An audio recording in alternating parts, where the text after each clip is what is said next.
Welcome to my channel! Learn with Teacher Annie!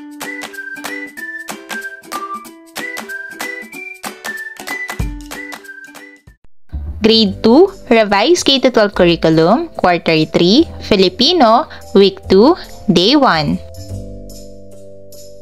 Mga layunin. Pagkatapos ng aralin, ang mga mag-aaral ay inaasahang: una, nagagamit ng wasto ang mga natukoy na salitang high frequency tungkol sa sarili at komunidad. Pangalawa, na ibibigay ang batayang elemento ng binasang alamat. Pangatlo, na isasaayos ang pagkakasunod-sunod ng 4 hanggang 5 pangyayari sa alamat. At pang-apat, nakapagpapahayag ng reaksyon sa tauhan at tagpuan tungkol sa binasang alamat gamit ang mga payak na pangungusap. Kumusta mga bata? Sino sa inyo ang gustong magbahagi ng karanasan sa mga naitulong ninyo sa inyong komunidad? Pagmasdan ang larawan sa ibaba at sagutin ang mga tanong.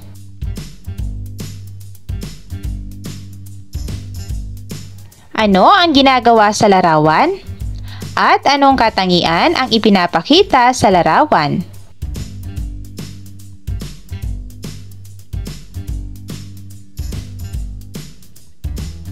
Ayusin ang mga pantig na magkahalo upang mabuo ang tamang salita.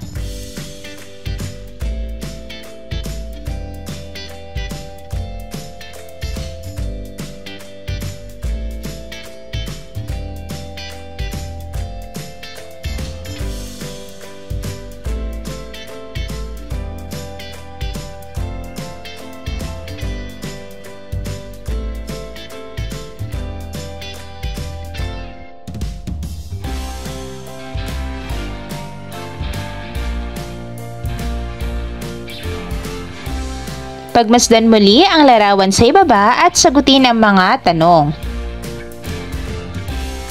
Ano ang katangian ng mga tao sa larawan?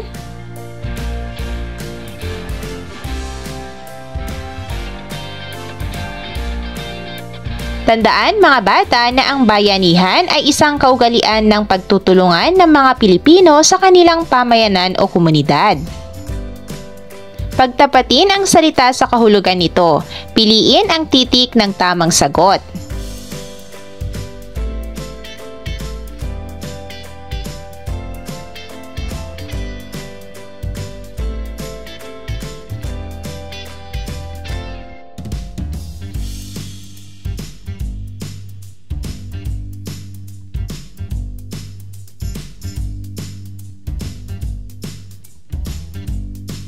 Ngayon naman ay magbasa tayo. Handa na ba kayo? Ang alamat ng bagyo. Noong unang panahon, sa isang malayong bayan na napapalibutan ng kabundukan, naninirahan ang isang batang nagngangalang Bagwis. Siya ay kilala sa buong bayan dahil sa kanyang kabaitan at pagiging mapagkalinga sa mga hayop at halaman sa kanilang paligid. Mahal na mahal siya ng mga tao dahil sa kanyang malasakit sa kalikasan. Mga bata, sino ang pangunahing tauhan sa kwento? Ilarawan siya. Alin sa mga katangian ni Bagwis ang pinakagusto mo? At kailan at saan nangyari ang kwento? Si Bagwis ay may kakaibang kakayahan. Kaya niyang makipag-usap sa hangin. Sa tuwing umiihip ang hangin, naririnig ni Bagwis ang mga kwento ng kalikasan, ang hinaing ng mga puno at ang mga hiling ng mga hayop. Dahil siya ang madalas na tagapamagitan ng kalikasan at ng mga tao. Anong uri ng kakayahan ang mayroon si Bagwis? Alin sa mga ito ang nais mong tularan? Isang araw, isang napakalakas na init ang dumating sa kanilang bayan. Ang mga halaman ay natuyo, ang mga ilog ay bumabaw, at ang mga hayop ay nanghihina. Nangamba ang mga tao at humingi ng tulong kay Bagwis. Bagwis, kausapin mo ang hangin. Kailangan natin malaman kung ano ang nangyayari. Pakiusap ng mga matatanda sa kanya. Mga bata, Bakit kinausap ng mga tao si Bagwis? Ano ang kanilang suliranin o problema? Sa inyong palagay, ano kaya ang kailangang gawin ni Bagwis upang matulungan sila? Makinig kayo. Agad na sumama si Bagwis sa tuktok ng pinakamataas na bundok at tinawag ang hangin. Hangin, ano ang kailangan naming gawin? Ang aming bayan ay nauuhaw at ang init ay masyado nang malupit. Sumagot ang hangin. Nais ng kalikasan na ikaw, Bagwis, ay magdala ng balanse sa bayan, ngunit may kapalit. Kailangan mong isakripisyo ang iyong sarili upang muling dumaloy ang ulan. Nag-isip si Bagwis. Mahal niya ang bayan, ang mga halaman at ang mga hayop. Kaya tumayag siya sa kahilingan ng kalikasan. Kung iyon ang kailangan upang iligtas ang lahat, handa akong magsakripisyo. Wika ni Bagwis ng buong tapang. Nang sumapit ang hating gabi, hinipan ng malakas na hangin si Bagwis at itinangay siya patungo sa kalangitan. Sa kanyang pag-akyat, nagdilim ang langit at nagsimulang mag-ipon ang mga ulap. Lumabas ang malalakas na kidlat at narinig ang umaalingaw-ngaw na kulog. Mula kay Bagwis, isinilang ang unang bagyo. Dahil sa bagyo, muling bumuhos ang ulan sa bayan. Ang mga ilog ay muling napuno. Ang mga halaman ay bumalik sa kanilang dating sigla. At ang mga hayop ay nabuhay muli. Ang mga tao ay nagpasalamat sa sakripisyo ni Bagwis. Simula noon sa tuwing darating ang bagyo, naaalala ng mga tao si Bagwis, ang batang nagmahal at nagsakripisyo para sa bayan. At itinuro ng alamat na ang bagyo ay hindi dapat katakutan, kundi isang paalala na ang kalikasan ay kailangang respetuhin at alagaan tulad ng ginawa ni Bagwis. Sa inyong palagay, ano kaya ang kailangang gawin ni Bagwis upang malutas ang kanilang mga suliranin? Kung kayo si Bagwis, gagawin ninyo rin ba ang ginawa niya? Bakit?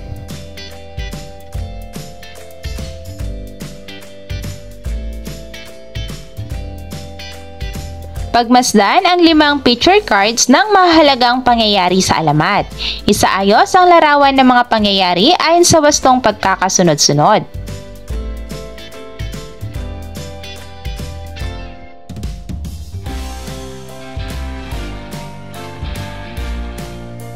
Para naman sa ikalawang gawain, ang inyong grupo ay magpapakita ng larawang gamit ang inyong katawan. Gamitin ang nabunot na picture card bilang gabay. Kapag sinabi ng guro na freeze, titigil kayo sa paggalaw na parang nakapose sa loob ng isang picture frame.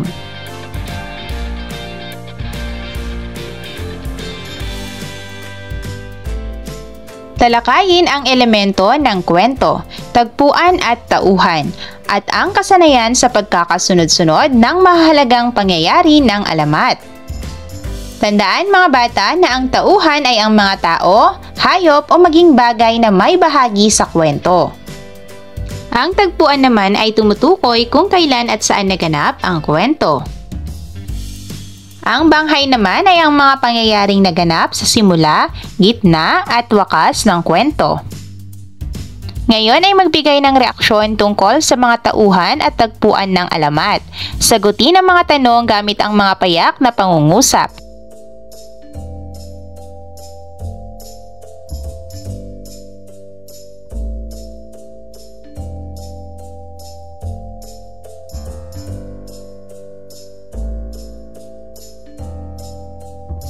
Tandaan, ang payak na pangungusap ay may simuno at panaguri. Ang simuno ay ang pinag-uusapan sa pangungusap o gumagawa ng kilos. Ang panaguri naman ay ang ginagawa o tumutukoy sa simuno. Ngayon ay magkakaroon tayo ng isang pangkatang gawain.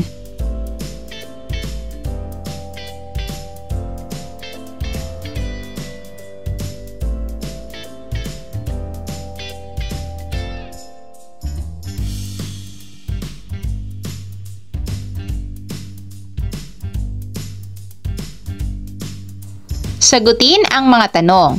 Ano ang inyong natutuhan sa mga sumusunod? Una, mga elemento ng kwentong alamat. Pangalawa, payak na pangungusap. Ano ang mararamdaman mo kung ikaw ay nakapagbigay ng tulong sa iyong kapwa? At paano mo maipapakita ang pagtulong sa komunidad?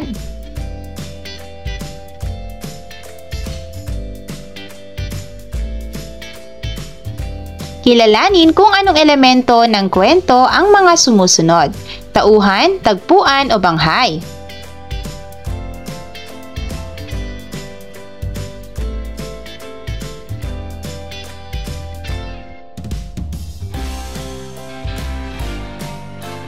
Para sa inyong takdang aralin, sino ang taong iyong hinahangaan sa inyong komunidad? Ano ang kanyang mahalagang nagawa para sa kapwa at bakit mo siya hinahangaan? Day 2. Mga layunin. Pagkatapos ng aralin, ang mga mag-aaral ay inaasahang: una, nagagamit ng wasto ang mga natukoy na salitang high frequency tungkol sa sarili at komunidad. Pangalawa, nababasa ang mga natukoy na mga salitang may diptongo. Pangatlo, natutukoy ang kahulugan ng mga salitang lansakan. At pang-apat, natutukoy ang mga salitang pantukoy na ang mga si at sina.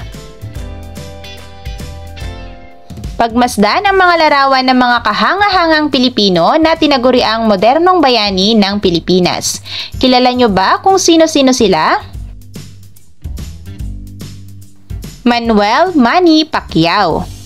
Siya ang ating boksingerong kampiyon sa mundo na naging senador sa bansa. Catriona Gray.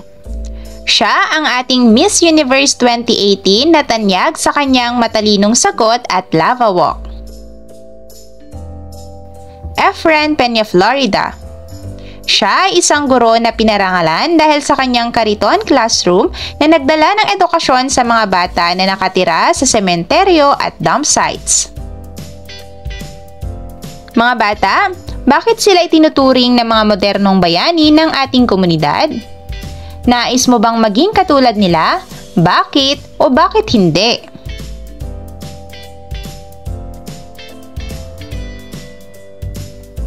Batay sa kwentong alamat na binasa natin kahapon, paano naipakita ng pangunahing tauhan ang kanyang kabayanihan?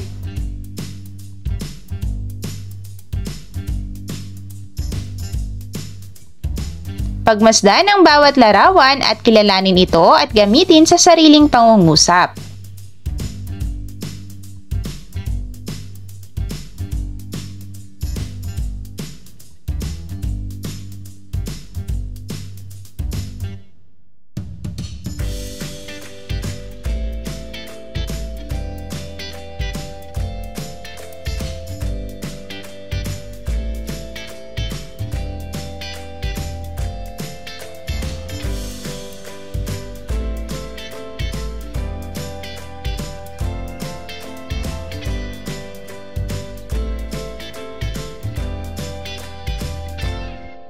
Ngayon ay maglaro tayo ng paramihan ng salitang nagtatapos sa aw, iw, ay, at oy. Isulat sa papel. Ang nakasulat ng may pinakamarami ang panalo. Ready? Go! Tingnan ang mga papel kung sino ang may pinakamarami ay siyang mananalo sa laro. Para naman sa ikalawang gawain, ipapakita at babasahin ko ang mga parirala sa PowerPoint. Pabilisan kayo sa pagsabi sa akin kung ano ang salitang tumutukoy sa marami. Una, galon ng tubig. Pangalawa, tribo ng mga malay. Pangatlo, bugkos ng sitaw. Pang-apat, kaban ng yaman. At panglima, grupo ng sisiw. Ngayon, tumingin sa paligid at ituro ang kahit ano gamit ang pantukoy at gamitin sa pangungusap. Halimbawa, siya si Jose. Ang bola ay pula. Ang mga lapis ay mahahaba.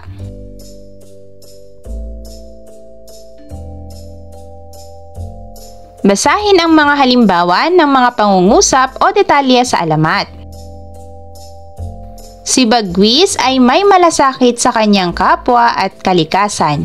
Nag-usap sina Bagwis at hangin upang matulungan ang mga tao sa pamayanan. Ang mga ilog ay natutuyo na at ang mga hayop ay nanghihina na.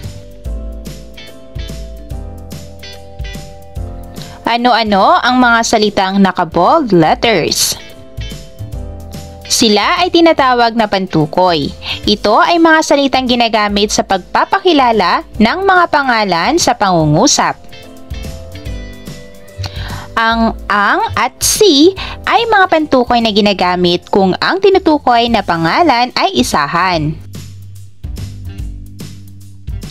Ang mga at sina ay mga pantukoy na ginagamit kung ang pangalang tinutukoy ay pangmaramihan. Balikan natin ang alamat ng bagyo sa LIS. Gamit ang inyong lapis, salungguhitan ang pantukoy na ang mga at ang mga tinutukoy nito sa pangungusap. Magbasa tayo. Handa na ba kayo? Alamat ng bagyo. Noong unang panahon, sa isang malayong bayan na napapalibutan ng kabundukan, naninirahan ang isang batang nagngangalang Bagwis.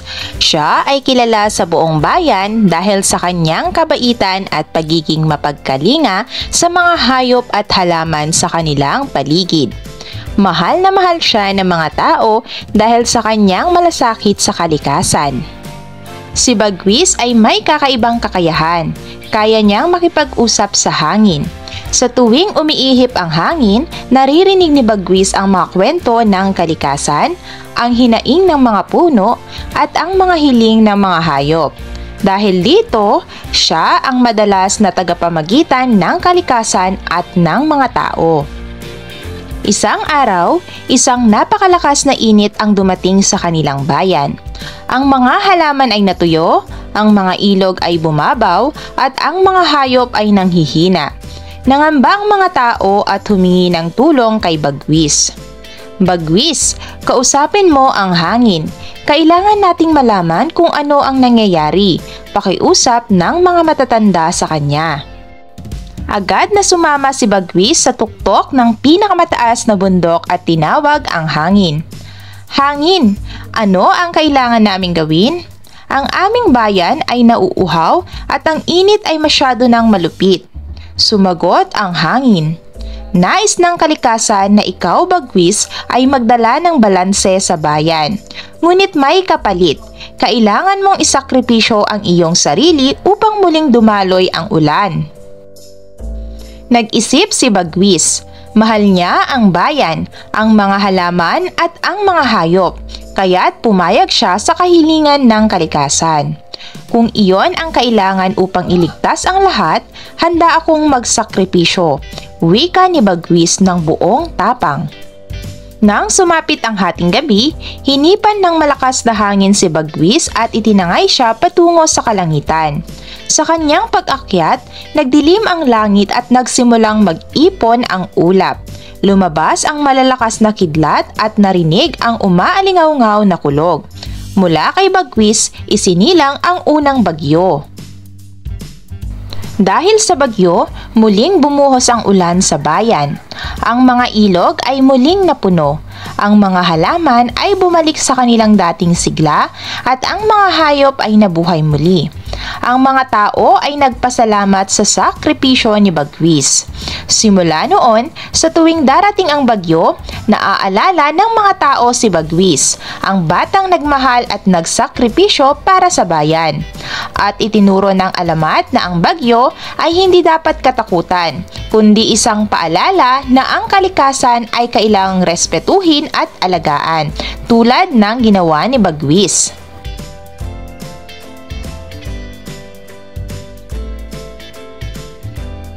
Para sa guro, magpakita ng 3 bagay sa loob ng classroom at hayaang magsabi ang mga mag-aaral tungkol dito. Mga panuto. Una, pag-usapan ang takdang aralin ng mga mag-aaral ukol sa mga taong kinikilala nilang bayani sa kanilang mga pamayanan o komunidad. Pangalawa, hikayatin ang mga mag-aaral na tukuyin at gamitin ang mga pantukoy sa kanilang mga pagbabahagi. Pangatlo, Maaaring gumamit ng mga sumusunod na sentence starters bilang gabay. Narito ang mga halimbawa. Pang-apat, magbigay ng puna o feedback ukol sa mga pangungusap na isinulat ng mga mag-aaral.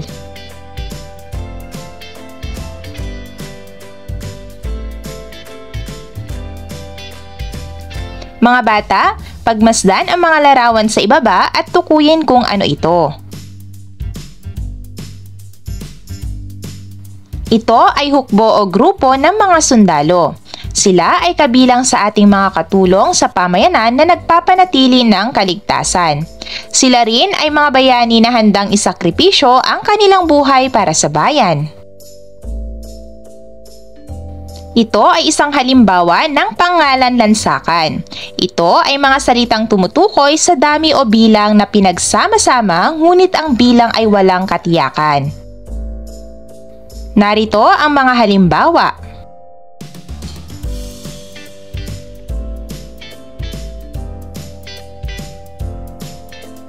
Mayroon ding mga pangalan lansakan para sa mga bagay.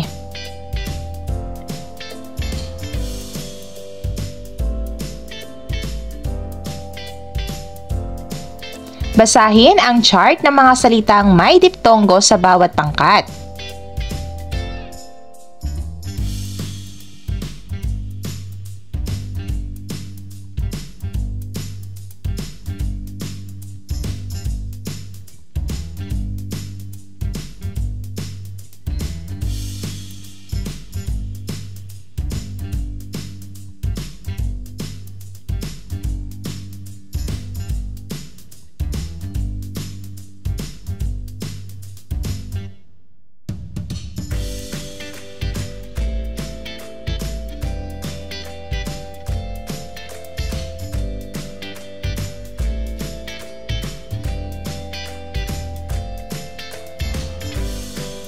Salungguhitan ang mga pantukoy ng isang beses. Sulatan ng kapal ang diptongo at salungguhitan at kapalan ang salitang lansakan. Ang unang bilang ay halimbawa.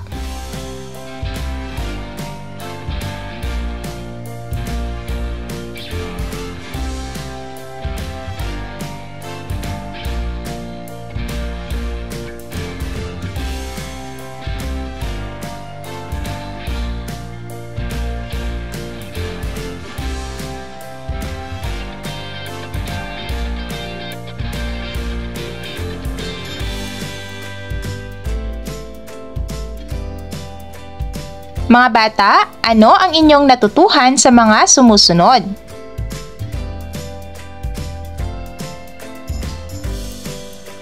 Ano ang napag-aralan ninyo sa araw na ito?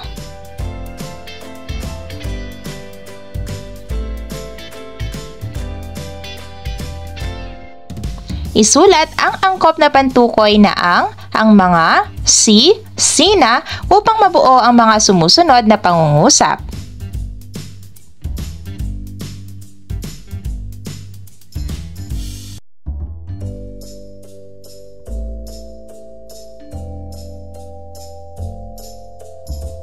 Maaaring magbigay ng flashcards at listahan ng mga halimbawa ng mga pangalan lansakan upang makapagsanay ang mga mag-aaral sa kanilang mga bahay.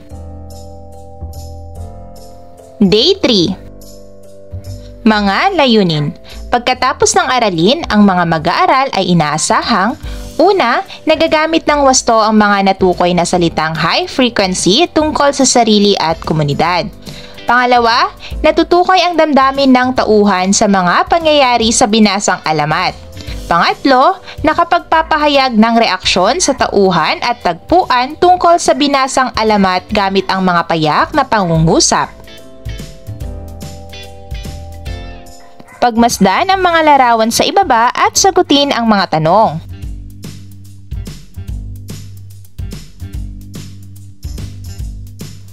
Ano ang mga makikita ninyo sa inyong pamayanan?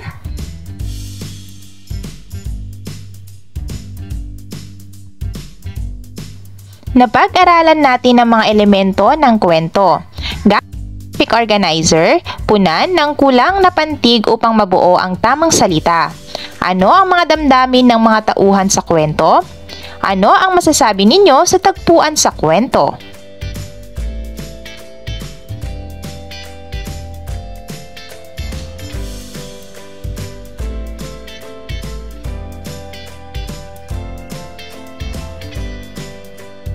Sa mga pangyayaring naganap sa isang kwento, mararamdaman natin ang iba't ibang damdamin ng mga tauhan sa kwento o alamat gaya ng alamat ng bagyo. Pagmasdan ang mga larawan ng emoticons. Alin dito ang tinutukoy ng mga damdamin?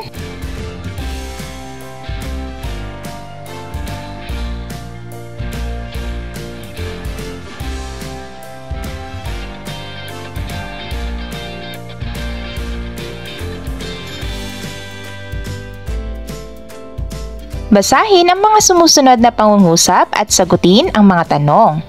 Ang mga ito ay iniimbak o itinatabi sa mga lagayan upang hindi sila masira.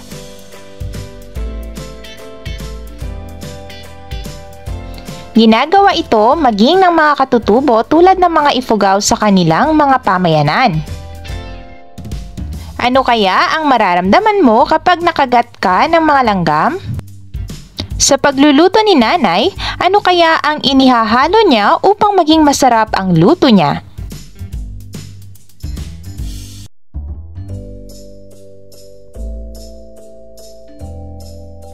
Isa na namang bagong alamat ang ating babasahin ngayong araw. Magbasa tayo. Handa na ba kayo? Bakit maalat ang dagat? Noong unang panahon, ang mga tao sa silangan ay nagpupunta pa sa kanluran upang makipagpalitan ng kalakal. Ang mga katutubo sa silangan ay maraming asukal na naimbak. Ito ang ipinamamalit nila upang makakuha naman ng asin, sapagkat higit na nangangailangan ng asin ang silangan.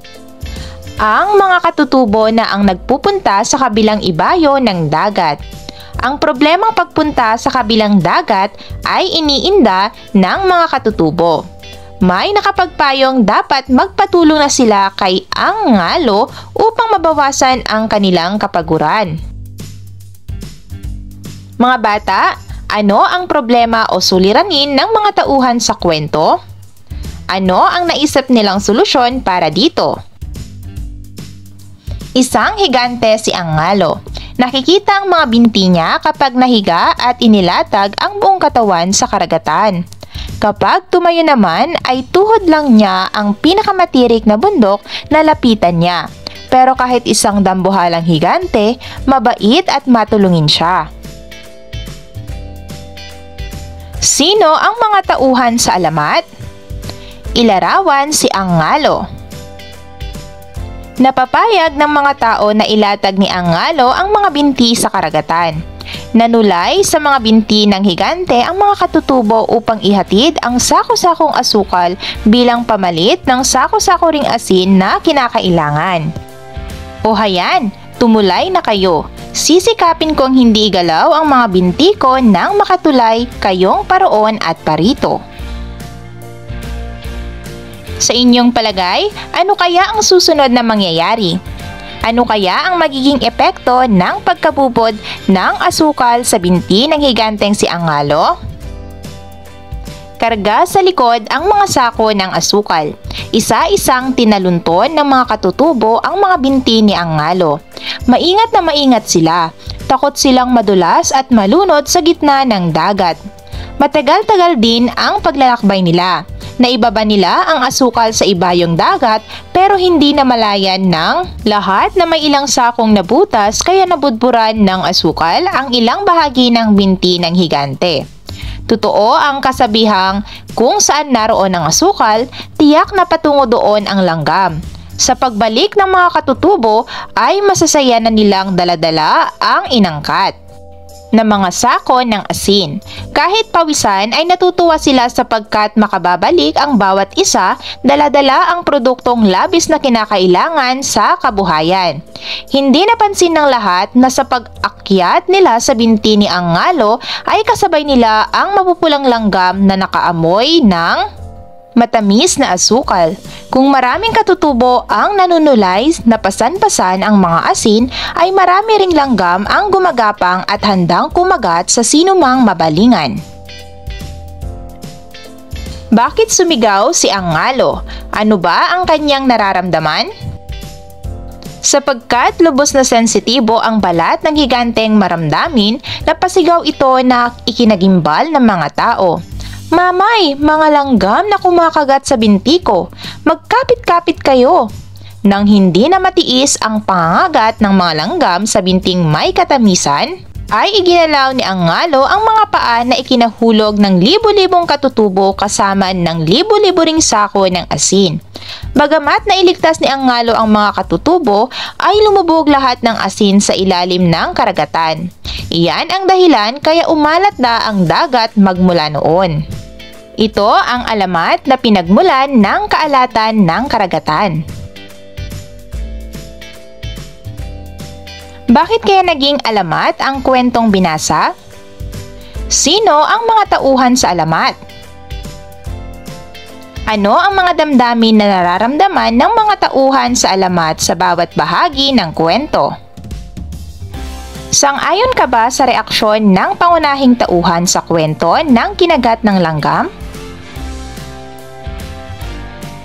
May bayanihan din ba sa pamayanan ng mga katutubo sa alamat? Bakit?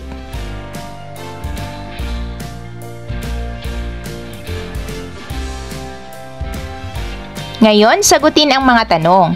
Una, tungkol saan ang ating binasang alamat? Pangalawa, sino ang mga tauhan sa alamat? Pangatlo, ano ang kahalagahan ng kalakal na asukal? Pang-apat, anong mga bahagi sa alamat ang nagpapakita ng iba't ibang damdamin ng tauhan? At panglima, ano ang iyong paboritong bahagi sa kwento at bakit?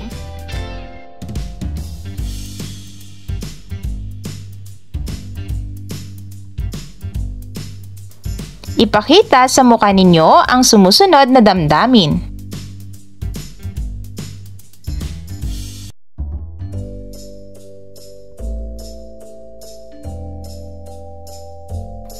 Upang matukoy ang damdamin ng mga tauhan, kailangang suriin ang mga dialogo o sinasabi, mga iniisip at kinikilos ng mga ito.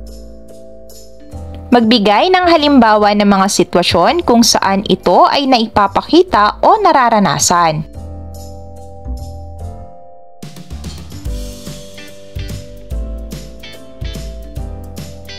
Tukuyin ang damdamin na ipinakikita ng mga tauhan sa kwento.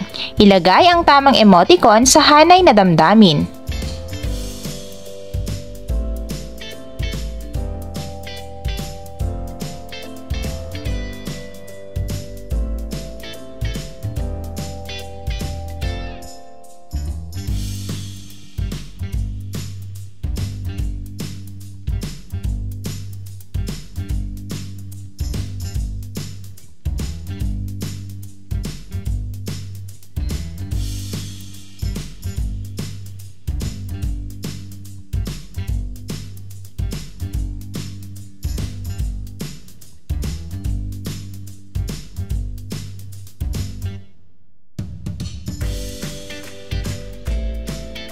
Sa pagkakataong ito, kayo ay magbabahagi ng inyong karanasan gamit ang mga salitang high frequency sa pagsagot ng mga gabay na tanong.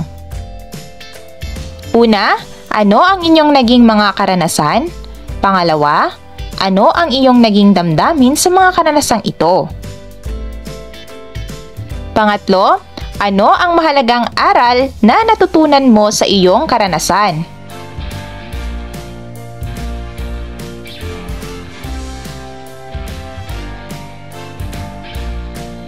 3-2-1 strategy. Magbigay ng 3 bagong salita at mga kahulugan na natutunan mo sa klase. Magbigay ng 2 salitang naglalarawan ng damdamin ng tauhan sa kwento. Magbigay ng isang mahalagang ideya na natutunan ukol sa pamayanan o komunidad.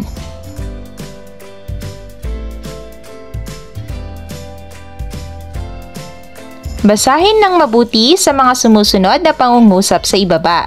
Piliin kung ano ang damdaming ipinapahiwatig ng bawat isa. Masaya, malungkot, galit.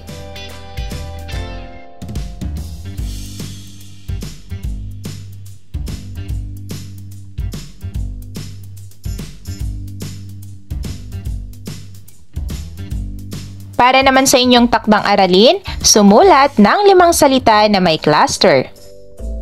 Day 4. Mga layunin. Pagkatapos ng aralin, ang mga mag-aaral ay inaasahang: una, nagagamit ng wasto ang mga natukoy na salitang high frequency tungkol sa sarili at komunidad. Pangalawa, nababasa ang mga natukoy na mga salitang may cluster. Pangatlo, natutukoy ang kahulugan ng mga salitang lansakan at mga salitang pantukoy na ang mga, si at sina.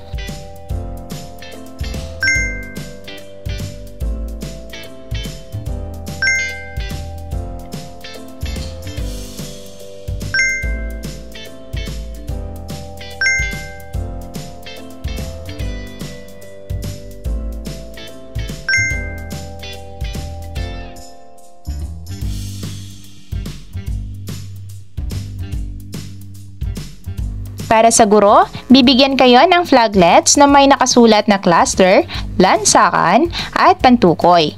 Itaas lang ang tamang bandila sa bawat salitang itatawag ng guro.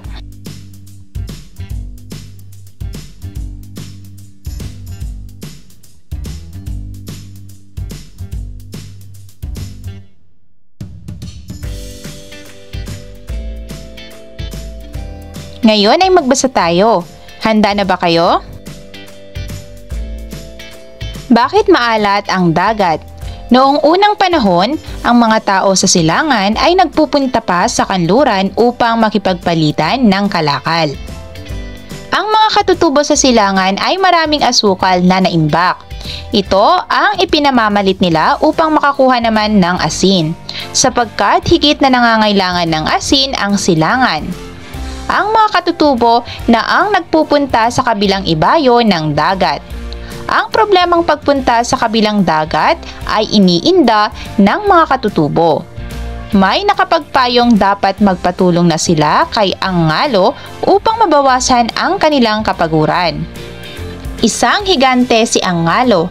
Nakikita ang mga binti niya kapag nahiga at inilatag ang buong katawan sa karagatan. Kapag tumayo naman ay tuhod lang niya ang pinakamatarik na bundok na lapitan niya.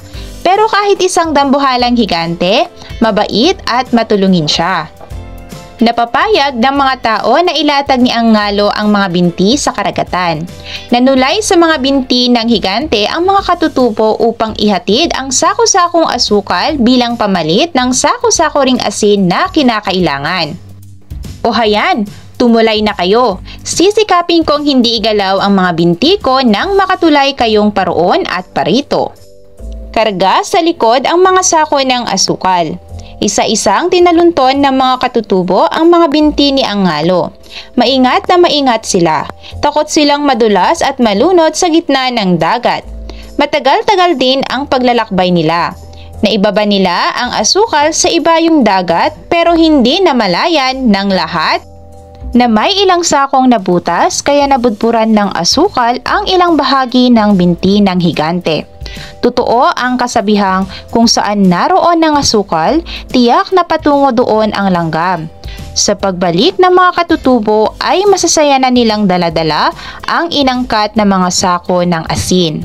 Kahit pawisan ay natutuwa sila sapagkat makababalik ang bawat isa daladala ang produktong labis na kinakailangan sa kabuhayan. Hindi napansin ng lahat na sa pag-akyat nila sa binti ni Angalo ay kasabay nila ang mapupulang langgam na nakaamoy ng matamis na asukal. Kung maraming katutubo ang nanunulay na pasan-pasan ang mga asin, ay marami ring langgam ang gumagapang at handang kumagat sa sinumang mabalingan. Sapagkat lubos na sensitibo ang balat ng higanteng maramdamin, napasigaw ito na ikinagimbal ng mga tao. May mga langgam na kumakagat sa binti ko. Magkapit-kapit kayo. Nang hindi na matiis ang pangangagat ng mga langgam sa binting may katamisan, ay iginalaw ni Angalo ang mga paa na ikinahulog ng libo-libong katutubo kasama ng libo-libo ring sako ng asin. Bagamat nailigtas ni Angalo ang mga katutubo, ay lumubog lahat ng asin sa ilalim ng karagatan. Iyan ang dahilan kaya umalat na ang dagat magmula noon. Ito ang alamat na pinagmulan ng kaalatan ng karagatan. Anong magandang ugali ng mga tauhan sa kwento ang natutunan ninyo?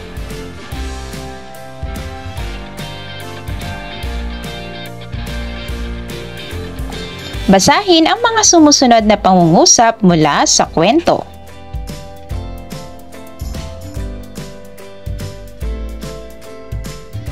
Ano ang mga salitang nakabold sa mga pangungusap?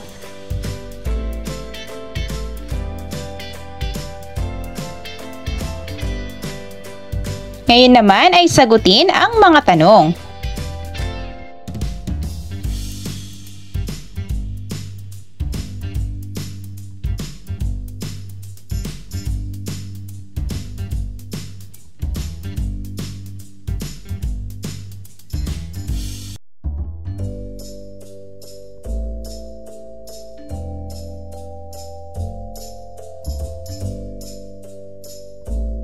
Gamitin ang mga salitang pantukoy sa sarili ninyong pangungusap.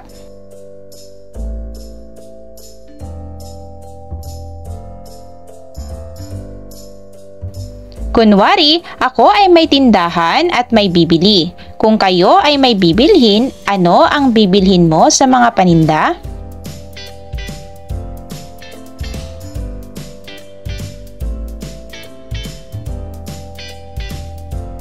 Sa alamat na ating binasa, ang mga katutubo ay may dalang kalakal. Ang mga ito ay asin at asukal. Sila ay nagpapalitan ng kalakal. Halimbawa, ang 1 kilo ng asukal ay katumbas ng 1 kilo ng asin. Mga bata, anong mga salita ang nakasulat na bold? Ang tawag dito ay pangalang lansakan. Ito ay mga salitang tumutukoy sa dami o bilang na pinagsama-sama, ngunit ang bilang ay walang katiyakan.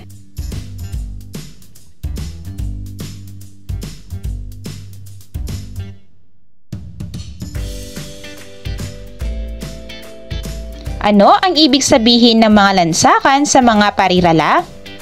Ano naman ang cluster?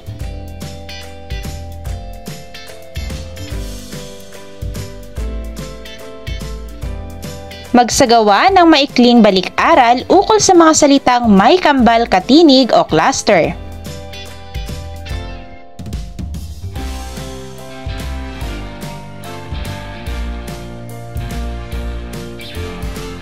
Ang mga kambal katinig o cluster ay maaaring nasa unahan, gitna o hulihan ng salita.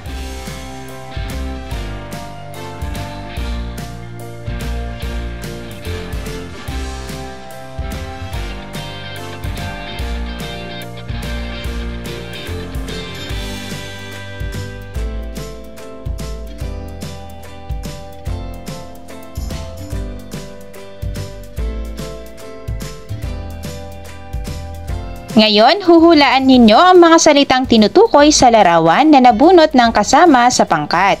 Ipasulat ang mga salita sa pisara.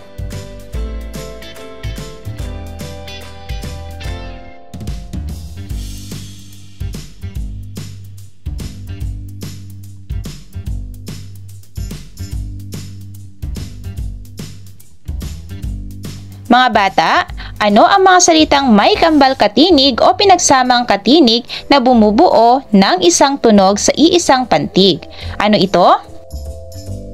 Mga salitang tumutukoy sa dami o bilang na pinagsama-sama ngunit ang bilang ay walang katiyakan.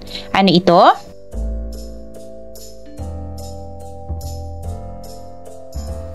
Salungguhitan ang cluster sa mga sumusunod na salita.